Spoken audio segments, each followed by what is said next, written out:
Chikanga ngadauzia zita renyu. Ndozi Juliet Mafunga. Okay. Muchidimbo munganditsanangurirawo here kuti chii chakaita kuti mwana azosvika pakutora upenyu hwake? Parizvinasa ndaziva kuti chii chakamutsamisa asi chakangoitika musi wacho waazozvitora ina. Ndakangowati ari makuseni ndoda kutaura nemwe muri 2 nekama kacho ari fomu 1 nenyaya yekutamba asati oita basa nevanhu vari kuseri uko vanopedza basa usiku asi akaona chidifanai kuseri uko muchidini muchitamba kuseri uko muchiita basa usiku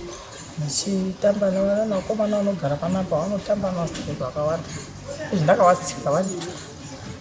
2 musi wacho iwoyo. musi wacho makuseni haana uratidza kuti kana towagumbuka wakabva ungoti atakuenda takuti inini handina kuona chamushuwa asi kuti kune kwakaita panakawo patononyaya kumashure dzekuti ndinozogona kutauramba kwacho vakati vakaguma kusanangura ndakangotora chikuekuedza mugero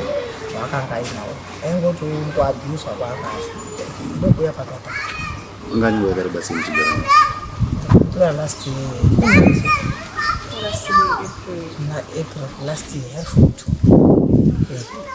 Uzokutangazira kuti makanyatsonakanda pakati pake nastepmother. ndokutaura zvaingoitawo kwaigareko baba wacho akasakatangoganawo kaine 3 years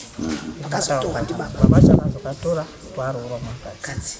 saka azosvika pa13 years akatanga ngometsakandakaona kuti ada muchikora chii mashoko acho aitaurwa futi kokoko aitotyisa aitobudawo marufuku ndomunakati hatikaisiri fukwa kuti nenyaya yemwana chimondipai nimboni kuti zvamutaura kumwana wangu kuri kunetsa nombodini imbuzoona nokutora kwandakamuita ane 15 years baba wake mwana uyu murume wangu ine brother yake brother yemurume wangu ndiye nemwana mukomana unika mwana saka ndinomuti musukuru wababa mukuru Kuti pangaita zvimwewo here zvamunoshuwira kuti vanhu vangada kuziva kuti vasazotaurawo nepasipo? chandingada kutaura kuchii kana mimi handichazivi kuti ndinofanira kugara nemwana ndisingamutauriri kuti apa pakaipa kana zvo zvatangorarama nongoti vanhu ngavanyararewo kana mwana akasvika na 7 dai kuri kuti maingoona baba wacho mukuzwa matauro achaita bcause kuti ndaimbowaudzwa kuti ndozviripo ndichida ndakamudza mwana gara hangu newe kwete 4 yelo muna bcause nditoona vana vangu 6 vandinopamba ndamurume asina kutorawo nenhau dzakubuda kumba kwenyu kuti begonongoita ufu musiri rwake asi pane zvaitotaurika zvaitotyisa sabhuya ndakataura kwandakaita tuesday nditi ndipo kana kuti kune zvake zvokumashure zvaakafunga kuti ndaukanganisira mbuya ndichaenda kudhokozi hapana kwaizomboenda ndindomwa ndainge ndipalast option yekugara pamwe munhu azodare kuti asi mine muchanoona baba vacho ukuudza kuti chii chaitika bcause nini hani kuti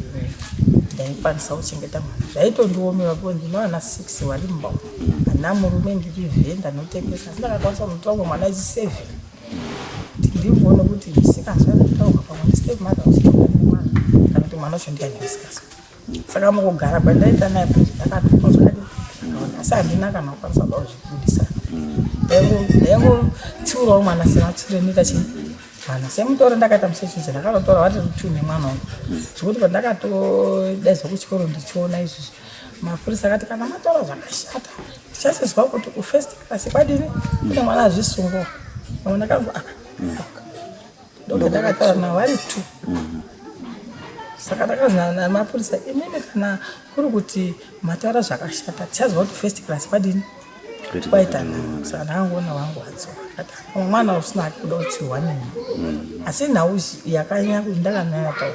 ndeyekuse ndikawachinja mashifti ekuti hachadi munhu achawachira apa hachadi munhu achasukira apa ndozvandakataura zvokuti nezvandakaita unogona kuudzawo mucho kukura kwake inini kuzokura kwake handichazi ndakagara naye ne3 years Asi unhu wake magara kwamaita naye kuri waingoratidza kuti munhu paakauya kunoratidza kuti munhu akangosununguka wairatidza kungofara nevamwe kutosununguka zvokuti handinozivi kuti pane kusakasvika kamboti kwindi kana kuti wakatsamwa handina waitofanana nomwe pese mazimese akavigwa kuti masvingo ndichakurwa wacho asi aimbotsamwa kamutsiura kudai angasingarati kuwatsamwa kana musosha akataura no akanoti gogo ndaakuenda kuchikoro haana kumbobuda akati ziva kuti pane zvinotaura pane zvatsamwisa